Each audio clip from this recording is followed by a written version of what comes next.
Hi, I'm John Green, this is Crash Course Literature, and today we're talking about Toni Morrison's novel Sula. Sula is a story about the power and peril of friendship in adolescence, but it's also a fascinating study of how places and families make us up. Morrison's slim novel explores many of our biggest questions. Are we fated to a certain life by race and class and gender and upbringing? Is human life better when we honor the conventions of our social order, or should we defy them? And how can good and evil truly be opposites when they so often resemble each other? You probably don't read Sula in your high school English classes, but you should. God knows it's better than Lord of the Flies.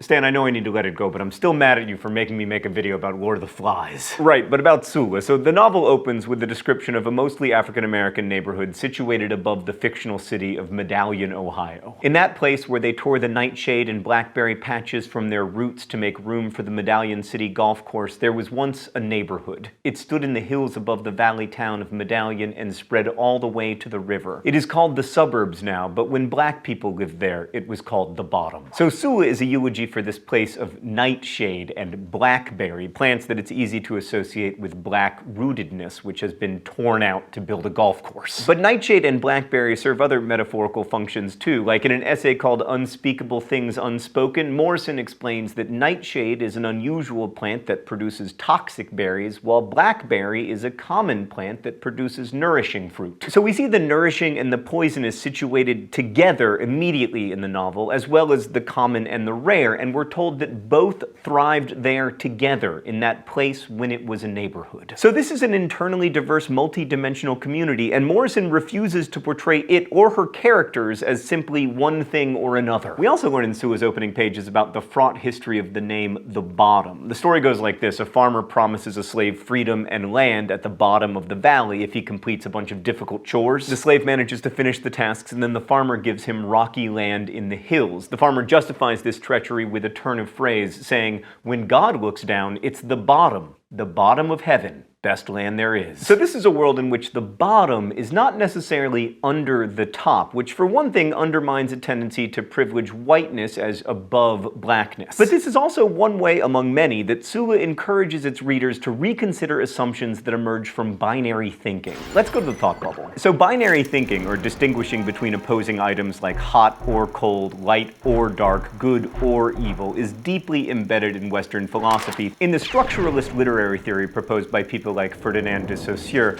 binary oppositions give units of language their meaning, because each unit becomes defined by its complementary relationship with another term. Like, you know goodness by knowing evil, you know hot by knowing cold, etc. But there are some big problems with binary thinking, especially when it comes to language, because one term tends to dominate, or at least become culturally privileged over the other. The post-structuralist Jacques Derrida, for instance, considered binary thinking to be a violent hierarchy where one of two terms governs the other. Like in Western thought, the concept of light tends to dominate the concept of dark. Light is associated with knowledge and truth and revelation, darkness with evil, ignorance, and confusion. And when that sort of binary thinking gets projected onto race, the consequences are disastrous. And it happens with gender as well. We tend to view gender as binary, even though it isn't any more than race is, but we often define femaleness in the context of maleness. If we think men should be strong, aggressive leaders, then binary thinking can lead us to conclude that women should be weak, timid followers. By inverting bottom over top, by valuing both the nightshade and the blackberry, and by presenting both the main female characters in the novel without judgment, Morrison encourages the reader to reconsider undervalued identities and to set aside the false binaries that truly can make language a tool of oppression.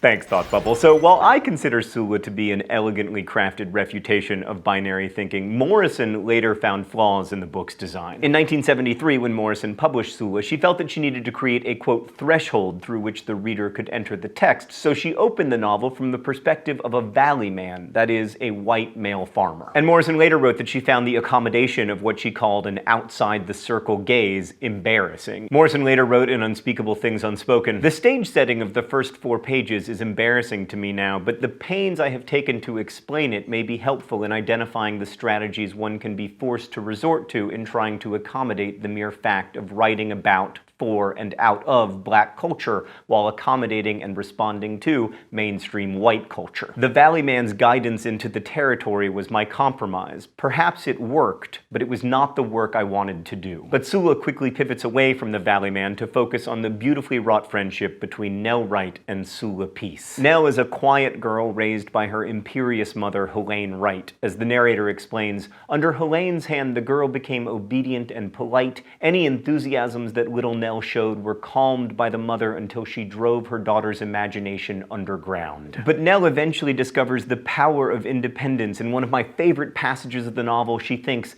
"I'm me. I'm not their daughter. I'm not Nell. I'm me. Me." Each time she said the word, there was a gathering in her like a power, like joy, like fear. "Me," she murmured.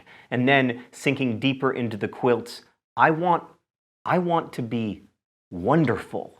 Oh Jesus, make me wonderful. Nell connects being wonderful with her friend Sula, who was raised in very different circumstances. Sula was raised in her grandmother's house/boarding house, a woolly house where a pot of something was always cooking on the stove, where the mother Hannah never scolded or gave directions, where all sorts of people dropped in, where newspapers were stacked in the hallway and dirty dishes left out for hours at a time in the sink, and where a one-legged grandmother named Eva handed you goobers from deep inside her pockets or read you a dream. Sula's mother, Hannah, also lives in the house, and Hannah regards sex as, quote, pleasant and frequent, but otherwise unremarkable. She has sex with boarders and her friends' husbands purely for pleasure. So Sula has been raised outside the conventions of the social order, and she seems almost magically free to Nell, whose own upbringing was all about becoming obedient and polite. And as an adult, Sula continues to be wonderful. She travels, she takes on lovers, she refuses to sacrifice herself to anyone, but she also sleeps with Nell's husband, which for her is part of not making sacrifices. We might think of Sula as the novel's nightshade, unusual and compelling, but also at times toxic. By contrast, Nell follows the more socially sanctioned path of marrying and raising children, so we might think of Nell as the novel's blackberry, common and nourishing. Except no, because this is a novel exposing the limitations of binary thinking, and we're made to see throughout the novel how these opposites in many ways aren't. Like, let's look at the internal differences within each of these characters. Consider how each reacts to the great traumatic moment of their childhood. The girls are playing together in the grass on a riverbank, and a little boy called Chicken Little appears in the trees. The girls tease him and playfully swing him in circles, but then Sula loses her grip on Chicken Little and he falls into the water. The water darkened and closed quickly over the place where Chicken Little sank. The pressure of his hard and tight little fingers was still in Sula's palms as she stood looking at the closed place in the water. They expected him to come back up, laughing. Both girls stared at the water. The girls don't tell anyone about their role in the drowning. At Chicken Little's funeral, they held hands and knew that only the coffin would lie in the earth. The bubbly laughter and the press of fingers in the palm would stay above ground forever. Nell is proud of her self-control that day, but later she realizes that, quote, what she had thought was maturity, serenity, and compassion was only the tranquility that follows a joyful stimulation. Nell had been excited and intrigued by the death, and that's much more the stuff of Nightshade than Blackberry. And Sula is equally complex. Although she commits her unwilling grandmother to an institution, has multiple affairs with married men, including Nell's husband, we're told that she secretly craves the common pleasures of a, quote, nourishing love. And as a child, Sula enjoys sitting in Nell's formal living room for hours, which is as close as she can get to a normal life. And as an adult, she falls in love with a man named Ajax and discovers, quote, what possession was, and loses her mental and physical health when Ajax leaves. These desires for stability of a life inside the social order are much more the stuff of Blackberry than Nightshade. And although they have very different lives and make very different choices, Nell and Sula are alike in such deep, profound ways that at times there doesn't seem to be a boundary between them. When the adult Sula returns to the bottom after 10 years, Nell thinks, it was like getting the use of an eye back, having a cataract removed. Her old friend had come home, Sula, who made her laugh, who made her see old things with new eyes, in whose presence she felt clever, gentle, and a little raunchy. Sula, whose past she had lived through, and with whom the present was a constant sharing of perceptions.